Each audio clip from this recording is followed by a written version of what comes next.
Hello guys and welcome to Reviewzopedia. तो आज हम आपके लिए लाए हैं ये जेब्रॉनिक्स ट्रांसफॉर्मर का गेमिंग कीबोर्ड। इसका आज हम करेंगे इन डेप्थ रिव्यू और करेंगे इसका RAU यानी कि रिव्यू आफ्टर यूसेज, और जानेंगे कि 4 मंथ्स के यूसेज के बाद भी क्या ये इतना ही एफिशिएंट है, क्या इसकी लाइट्स वगैरह ठीक से काम कर रही हैं, की स्ट्रोक्स वगैरह सब ठीक चल रहे हैं या नहीं। तो ये सब जानने के लिए बने रहिए वीडियो के एंड तक। तो सबसे पहले हम बात कर लेते हैं इसकी पैकेजिंग के बारे में। तो ये आता है इस तरह की कुछ पैकेजिंग में, आप यहाँ पे देख सकते हैं। यहाँ पे इसकी कुछ की स्पेसिफिकेशंस मेंशन्ड है और gamers dream Zebronics wired gaming keyboard, यहाँ पे भी इसके कुछ फीचर्स दे रखे हैं। और इसके साथ आपको मिलती है एक यूजर मैनुअल जिसको कोई नहीं पढ़ता ऑब्वियसली। तो अब हम डायरेक्टली चलते हैं इस कीबोर्ड के ऊपर। तो आप देख सकते हैं, मतलब जो फर्स्ट लुक आती है इसकी काफ़ी प्रीमियम लुक है, एकदम ज़बरदस्त लुक आती है क्योंकि आपको यहाँ पे मिलती है एल्यूमिनियम बॉडी। तो इसका डिज़ाइन के बारे में हम बात करेंगे।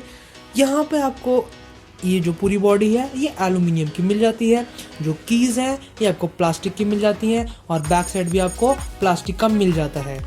अब जब हम बैक साइड में आ ही गए हैं तो आपको यहाँ पे दिखा दूँ कि यहाँ पे आपको ये 2 स्टेप का स्टैंड मिल जाएगा, ये वाला सिंगल और ये वाला डबल, यानी कि ये स्मॉल वाला है अगर आपको इतने रखना है हाइट इसकी, और ये बड़ा वाला है आपको इसकी हाइट आप 2 स्टेप में चेंज कर सकते हो। और यहाँ पे आपको ये प्लास्टिक बॉडी मिल जाती है। इसके साथ ही आपको यहाँ पे दोनों साइड में रबर के थोड़े पैड्स मिल जाते हैं, जिससे कि जब आप इस कीबोर्ड को यूज़ करोगे तो आपका ग्रिप बना रहेगा। अभी मैं इसके जो स्टेप्स हैं इसको ओपन करता हूँ और आपको यहाँ पे दिखा देता हूँ।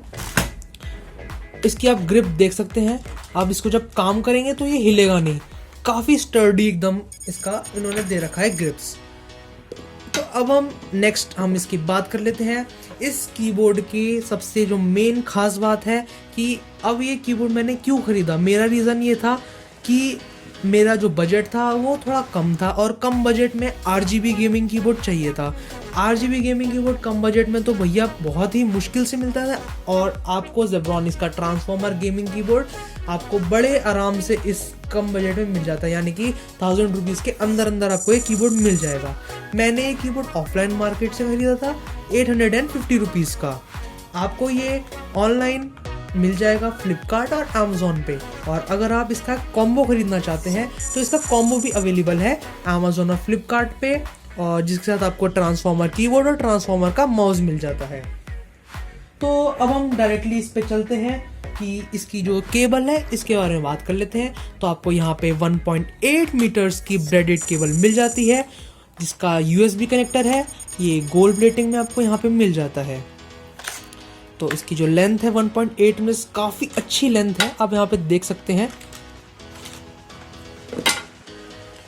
तो अब हम बात कर लेते हैं कि क्या ये कीबोर्ड मेम्ब्रेन कीबोर्ड है या फिर मैकेनिकल कीबोर्ड है। तो जी हाँ दोस्तों, मैं आपको बता दूं ये मैकेनिकल कीबोर्ड नहीं है, ये एक मेम्ब्रेन कीबोर्ड ही है, जिसकी जो कीज़ हैं वो आपको एक मैकेनिकल फील देने के लिए बनाई गई है।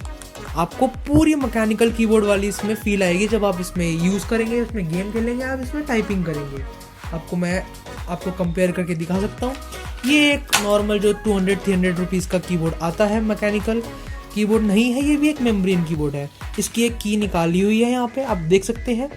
यहाँ पे रबर का पीछे मेम्ब्रेन दिया होता है, और सेम इसी में भी वही है। आपको ये की कैप मैं रिमूव करके दिखाता हूँ एक, तो आप यहाँ पे देख सकते हैं ये कुछ इस तरीके से की कैप यहाँ पे दी होती है, और यहाँ पे आप देख सकते हैं यहाँ पे भी आपको रबर मेम्ब्रेन मिल जाता है।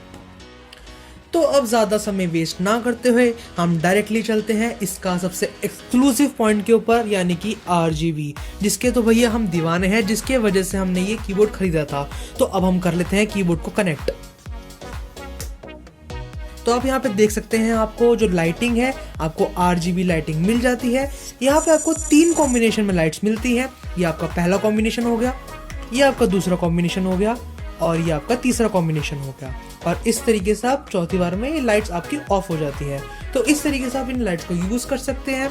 तो अगर आपको ये लगता है कि जैसे आप जो RGB कीबोर्ड उसमें लाइट में पैटर्न्स होते हैं अलग अलग। तो इसमें आपको मैं बता दूं कोई पैटर्न नहीं मिलेगा आपको, बस ये 3 नॉर्मल कॉम्बिनेशंस आपको मिल जाते हैं। इसके साथ लाइटिंग में आपको बस एक ब्रीदिंग इफेक्ट मिल जाता है, जिसको आप फंक्शन की और लाइट को प्रेस करेंगे तो आपका ये ब्रीदिंग इफेक्ट ऑन हो जाएगा। आप यहाँ पे देख सकते हैं। तो इस तरीके से ब्रीदिंग इफेक्ट को ऑन ऑफ किया जा सकता है। तो अब हम बात कर लेते हैं इस लाइट की ब्राइटनेस के ऊपर। तो यहाँ पे आपको ब्राइटनेस की भी 3 लेवल्स मिल जाते हैं। आपको कुछ नहीं करना, इस फंक्शन की को प्रेस करना है और पेज अप और पेज डाउन का यूज करना है। तो हम फंक्शन की और पेज अप से ब्राइटनेस बढ़ाएंगे और फंक्शन की और पेज डाउन से ब्राइटनेस कम करेंगे। ये आपका बंद हो गया। ये आपकी लेवल 1 की ब्राइटनेस है, ये लेवल 2 की ब्राइटनेस है और ये लेवल 3 की ब्राइटनेस है। 3 स्टेप में आपको ब्राइटनेस मिल जाती है। तो अब हम देखते हैं कि इस कीबोर्ड का जो लाइट का इफेक्ट है वो डार्क में कैसा आ रहा है। तो हम कर देते हैं अपने रूम की लाइट्स ऑफ। तो आप देख सकते हैं यहाँ पे कितना ही एकदम जबरदस्त लुक आ रहा है। इसकी जो बॉडी है वो पूरी लाइट अप हो चुकी है। तो हम आपको नीचे से भी दिखा दूं तो इसकी जो लाइट्स है वो आपका जो बोर्ड है नीचे जहाँ पे आप ये रखेंगे, जो डेस्कटॉप होगा उसके ऊपर भी आपकी लाइट थोड़ी सी पड़ेंगी। आप देख सकते हैं इस तरीके से लाइट हो जाता है। चारों तरफ यहाँ पे आपको बॉडी पे लाइट्स मिल जाती है। अब हम कर देते हैं लाइट्स को ऑन। तो अब आप ये लाइट्स ऑफ करके आपको पता लग ही गया होगा कि इसका जो नेगेटिव इफेक्ट है कि हाँ भैया इसमें की कैप्स में लाइट्स नहीं है। सबसे बड़ा नेगेटिव पॉइंट यही है इसका कि की कैप्स में लाइट नहीं है, जिससे कि आपको ये नहीं पता चलेगा कि आप कौन सी की प्रेस कर रहे हो। अब जैसे आप नॉर्मल ये तो जो टाइप कर रहे होते हैं लोग उनको तो ये कीज़ याद होती हैं, लेकिन ये जो कीज़ होती हैं यहाँ पे फंक्शन कीज़ वगैरह हो गई, इन सब में आपको दिक्कत आ सकती है। तो अब हम डायरेक्टली चलते हैं इसके अगले पार्ट पे, यानी कि मल्टीमीडिया फंक्शंस। यहाँ पे आपको 12 मल्टीमीडिया फंक्शनल वाली कीज़ मिल जाती हैं। आप देख सकते हैं F1 से लेके F12 तक। इनको यूज़ करने के लिए आपको बस ये फंक्शन की को प्रेस करना है और आप डायरेक्टली इसको यूज़ कर सकते हैं। तो सबसे पहले मैं आपको बता दूं कि जो F1 की है यहाँ पे आपको म्यूज़िक ओपन करने का ऑप्शन मिल जाता है। जो F2 की है यहाँ पे वॉल्यूम डाउन, फिर वॉल्यूम अप, फिर उसके बाद म्यूट, उसके बाद स्टॉप, उसके बाद प्ले पॉज, प्रीवियस, नेक्स्ट, और यहाँ पे आपका मेल का है, यहाँ पे होम का है, और यहाँ पे एक एडवांटेज ऑप्शन है की लॉक का और यहाँ पे कैलकुलेटर का। की लॉक मतलब कि अगर आप अपने कीबोर्ड को इसी तरीके से रखना चाहते हैं, आप चाहते हैं कि इसको कोई यूज़ ना करे, तो आप अपनी कीज़ को लॉक कर सकते हैं फंक्शन प्लस F11 को यूज़ करके। और इसी तरीके से अगर आप गेम खेलते हैं तो आपको पता ही होगा कि आपकी जो विंडो की है वो कई बार दब जाती है गलती से और आपका जो गेम है वो मिनिमाइज हो जाता है। तो इसके लिए एक बड़ा अच्छा ऑप्शन इन्होंने दिया है कि इस विंडो को लॉक कर सकते हैं इस फंक्शन प्लस विंडोज की को प्रेस करके। इसके साथ ही यहाँ पे 4 इंडिकेटर बटन्स जो लाइट्स हैं वो दे रखी है बटन्स के साथ, यानी कि नम का है, उसके अलावा स्क्रॉल, और उसके अलावा कैप्स लॉक, और लास्ट में आपका विंडोज़। तो अब हम बात कर लेते हैं कि 4 मंथ्स के यूसेज के बाद मेरा क्या इसके साथ एक्सपीरियंस रहा है। तो जी हाँ, जब इसको गेम खेलते वक्त इसको यूज़ करते वक्त मुझे अभी तक कोई प्रॉब्लम आई नहीं है। आपका जो कीबोर्ड है इसका जो डिज़ाइन है वो काफ़ी अलग तरीके का डिज़ाइन है, मतलब कि जो नॉर्मल कीबोर्ड होता है, मैं आपको यहाँ पे दिखा देता हूँ, ये नॉर्मल कीबोर्ड है बिल्कुल स्ट्रेट फ्लैट, लेकिन इस कीबोर्ड में आप देख सकते हैं थोड़ा सा आपको कर्व्ड फेस मिल जाता है। इसके अलावा अगर आप गेमिंग करते हैं काफ़ी देर तक, तो अगर आपको इसमें हैंड रेस्ट की ज़रूरत है तो इसमें आपको हैंड रेस्ट नहीं मिल रहा है। मेरे को टाइपिंग के लिए ज़्यादा वो यूज़ करता हूँ मैं इस कीबोर्ड को, गेमिंग के लिए कम करता हूँ, तो मेरे लिए कोई दिक्कत एज सच नहीं हुई।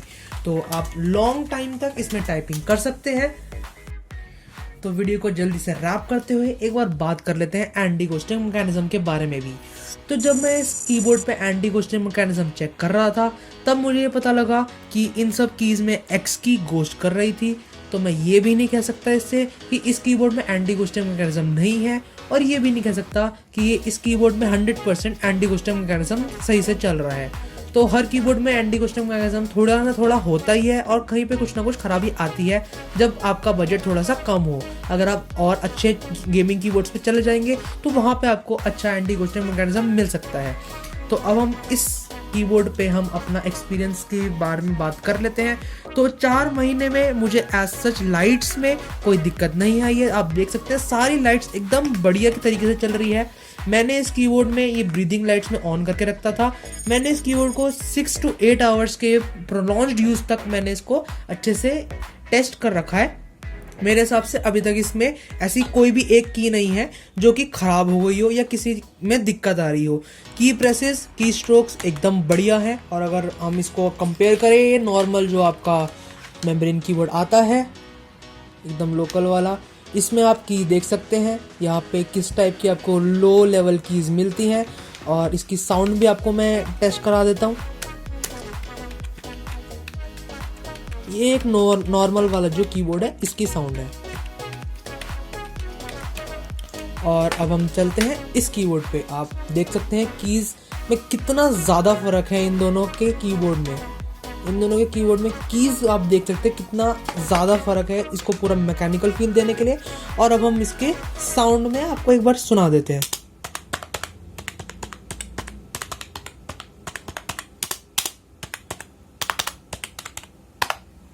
तो फाइनली मैं ये बोलना चाहूँगा, अगर आपका बजट 1000 रुपीज़ से कम है और आपको एक RGB कीबोर्ड चाहिए तो आपके लिए परफेक्ट चॉइस रहेगी। अगर आप एक स्ट्रीमर हैं, आपने अभी अभी स्ट्रीम करना शुरू किया, आप एक गेमर हैं, आपको अच्छा लगता है RGB को यूज़ करना, तो आपके लिए परफेक्ट चॉइस रहेगी। इसके सारे नेगेटिव पॉइंट्स और पॉजिटिव पॉइंट्स के बारे में मैं बता चुका हूँ। अगर आपको ये वीडियो पसंद आई हो तो इस वीडियो को ज़रूर लाइक कीजिए, इसको शेयर कीजिए, कमेंट करके बताइए कैसी लगी और चैनल को सब्सक्राइब करना नहीं भूलिएगा।